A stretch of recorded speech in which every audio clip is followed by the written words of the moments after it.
किसी पर भरोसा करना गलत नहीं है, लेकिन अगर आप किसी पर अंधा भरोसा करते हैं, चाहे वो आपका प्यार ही क्यों ना हो, तो इसकी बड़ी कीमत चुकानी पड़ सकती है। आज की कहानी एक ऐसी ही लड़की की है जो अपने बॉयफ्रेंड पर बेइंतहा प्यार और भरोसा करती है, मगर इसकी इतनी बड़ी कीमत उस लड़की को चुकानी पड़ी जिसकी कल्पना उसने भी कभी नहीं की थी। 2016 में घटी इस घटना ने हर किसी को झकझोर कर रख दिया था।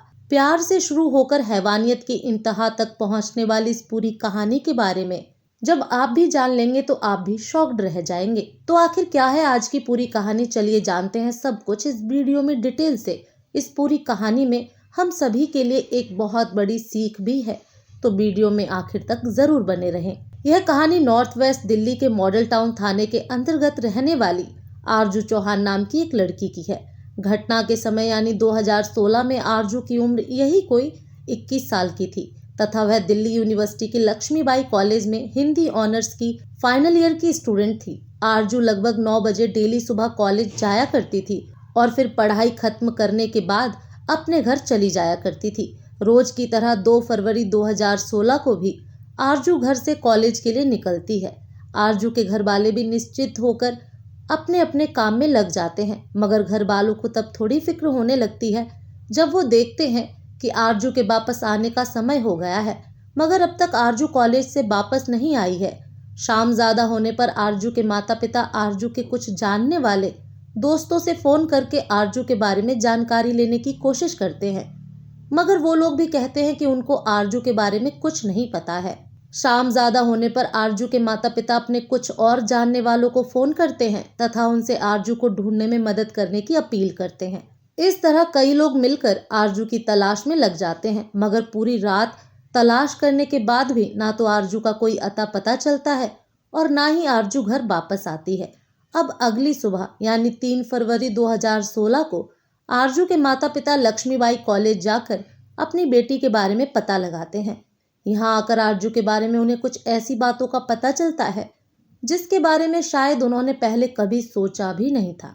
आरजू के दोस्तों तथा कॉलेज रिकॉर्ड से पता चलता है कि आरजू रोज कॉलेज तो आती थी, मगर वह सिर्फ 9 बजे से 10 बजे के बीच एक क्लास करके कॉलेज से बाहर निकल जाती थी। फिर वह 1 से 2 बजे के बीच होने वाली एक क्लास के लिए ही कॉलेज वापस आती थी।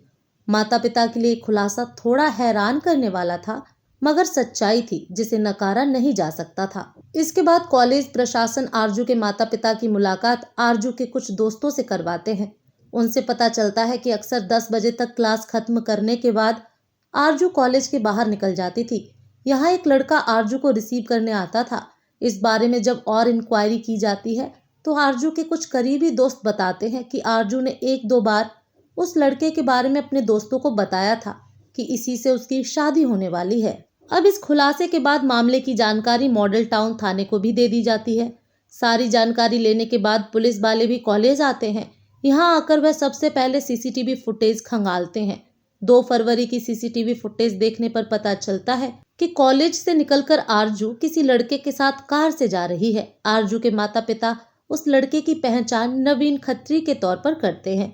23 साल का नवीन खत्री आरजू के ही पड़ोस में रहता है। अब पुलिस इन्वेस्टिगेशन आगे बढ़ती है तो खुलासा होता है कि दरअसल आरजू और नवीन आसपास में ही रहते थे।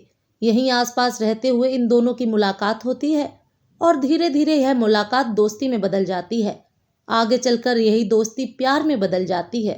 दोनों साथ मिलकर जीने मरने की कस्में खाने लगते हैं और बहुत जल्द शादी करने का वादा भी कर लेते हैं। दोनों अपने इस फैसले के बारे में अपने अपने परिवार वालों को बताने का फैसला करते हैं। दोनों को लग रहा था कि परिवार वाले आसानी से इस रिश्ते के लिए मान जाएंगे, मगर होता है बिल्कुल उम्मीद से उलट। आरजू के परिवार वाले तो थोड़ी सी नाराजगी के बाद इस रिश्ते के लिए मान जाते हैं, मगर नवीन के परिवार वाले इस प्रस्ताव को तुरंत नकार देते हैं। पुलिस की जांच में आगे खुलासा होता है कि दरअसल नवीन जाट समुदाय से था, जबकि आरजू राजपूत थी। नवीन के परिवार वाले अपने बेटे के लिए एक जाट लड़की ही चाहते थे, इसलिए वह इस रिश्ते को नकार देते हैं। नवीन के परिवार वाले न सिर्फ इस रिश्ते के लिए मना करते हैं, बल्कि वो नवीन को सख्त हिदायत देते हैं कि वो आज के बाद आरजू से मुलाकात भी नहीं करेगा। नवीन परिवार वालों की बात मान लेता है और आरजू से बातचीत तथा मिलना जुलना बंद कर देता है, मगर ऐसा लंबे समय तक नहीं चल पाता है। तथा परिवार वालों की नजरों से छिपकर दोनों मिलना जुलना जारी रखते हैं। इधर इन दोनों के बीच मुलाकातों का दौर चलता रहता है। उधर नवीन के परिवार वाले अपने बेटे के लिए एक दूसरी लड़की की तलाश में लग जाते हैं। कुछ समय की मेहनत के बाद अपनी पसंद की एक लड़की से नवीन का रिश्ता तय कर देते हैं। सब कुछ फाइनल होने के बाद तय किया जाता है कि 4 फरवरी 2016 को नवीन की शादी कर दी जाएगी। जांच में सामने आता है कि भले ही नवीन की शादी कहीं और फिक्स हो गई थी, मगर वो फोन के जरिए लगातार आरजू के संपर्क में बना हुआ था। इसके अलावा दोनों एक दूसरे से मिला भी करते थे, इसलिए पुलिस वाले नवीन को ही सस्पेक्ट मानते हुए उसकी तलाश में लग जाते हैं।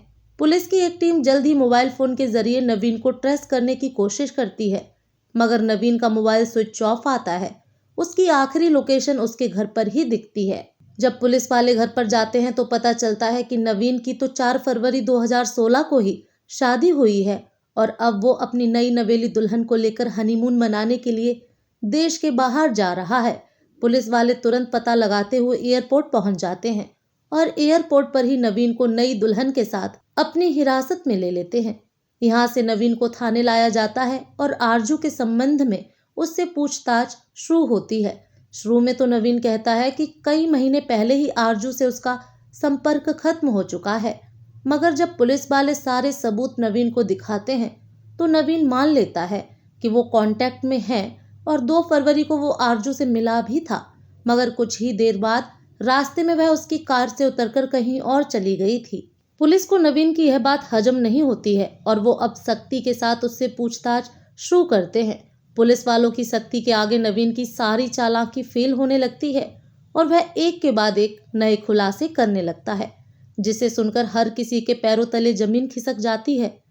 नवीन बताता है कि वह भी अपने परिवार वालों की मर्जी से उनकी पसंद की लड़की से ही शादी करना चाहता था, मगर आरजू को यह बात अच्छी नहीं लगती है और वह लगातार नवीन पर शादी करने के लिए दबाव बनाती रहती है। नवीन के मुताबिक वो आरजू के कहने पर ही उससे लगातार मिलता जुलता रहता है।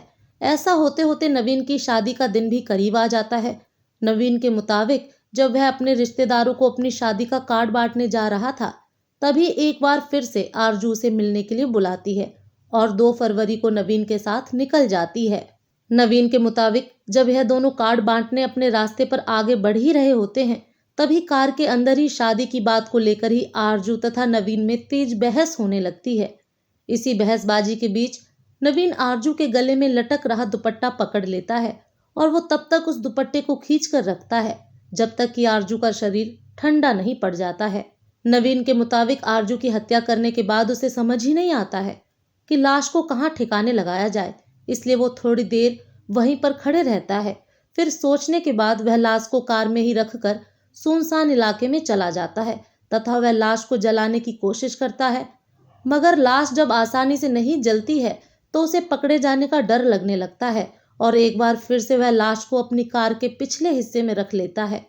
पकड़े जाने के डर के बीच वो आरजू की लाश को कार में ही रखकर कार्ड बांटने निकल जाता है और अपने कुछ रिश्तेदारों के यहाँ कार्ड देकर एक बार फिर से लाश को ठिकाने लगाने की जुगाड़ में लग जाता है। पुलिस की पूछताछ में किए गए खुलासे के मुताबिक जब नवीन को लाश ठिकाने लगाने का कोई आइडिया नजर नहीं आता है तो वह तय करता है कि वह अपने 4 मंजिला घर में ही आरजू की लाश को छिपाएगा। प्लान के मुताबिक नवीन ऐसा ही करता है और वो रात भर इधर उधर समय काटने के बाद सुबह के लगभग 5 बजे अपने घर पहुंच जाता है।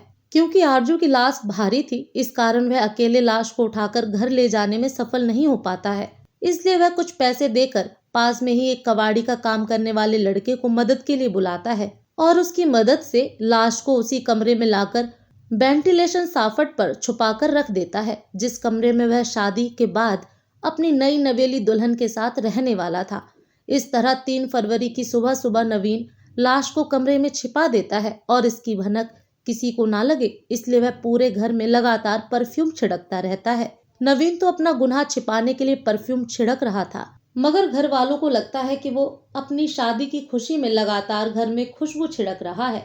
इधर आरजू की लाश घर में पड़ी हुई थी और उधर प्लान के मुताबिक ही 4 फरवरी को नवीन अपने घर वालों की पसंद की लड़की से शादी कर लेता है और अपनी नई दुल्हन को इस कमरे में लेकर आता है जहां साफट पर आरजू की लाश रखी हुई थी। नवीन के इस खुलासे के बाद हर कोई हैरान रह जाता है और फिर उसी के निशानदेही पर पुलिस घर पर छापेमारी करके आरजू की लाश बरामद कर लेती है। इस घर से लगभग 100 से ज्यादा परफ्यूम तथा रूम फ्रेशनर की बोतल भी बरामद की जाती है। यह सभी बोतल पिछले 2-3 दिनों में ही घर में लाश की बदबू को छिपाने के लिए इस्तेमाल की गई थी। इस पूरे खुलासे के बाद नवीन को गिरफ्तार कर लिया जाता है। इसके अलावा पुलिस परिवार के अन्य लोगों को भी शक के आधार पर हिरासत में ले लेती है। इस पूरे मामले के खुलासे होने से पहले ही नवीन के पिता राजकुमार पुलिस की पकड़ से लापता हो जाते हैं। जांच में यह बात भी सामने आती है कि नवीन के पिता राजकुमार एक हत्या के केस में 2005 से ही तिहाड़ जेल में बंद था तथा वह 2 दिन पहले ही अपने बेटे की शादी में जेल से पैरोल लेकर बाहर आया था। पिता के अलावा इस पूरे मामले में नवीन के भाई, जीजा समेत कई लोगों को आरोपी बनाते हुए हिरासत में लिया जाता है तथा मामले की बेहतर जांच के लिए इस केस को क्राइम ब्रांच को भी ट्रांसफर कर दिया जाता है। इस पूरे केस के खुलासे के बाद हर कोई तब और हैरान रह जाता है जब पता चलता है कि एक तरफ आरजू बीए फाइनल ईयर की स्टूडेंट थी, जबकि लड़का नवीन महज 10वीं पास था। इसके बावजूद उसने आरजू को अपने प्यार में फंसा लिया था। फिलहाल इस केस की बात करें तो आज भी आरोपी जेल में है, जबकि आरजू का पूरा परिवार कभी न मिटने वाले दर्द के साथ आज भी जी रहा है। दोस्तों, इस पूरी कहानी के बारे में आपकी क्या राय है? कमेंट बॉक्स में ज़रूर बताएं।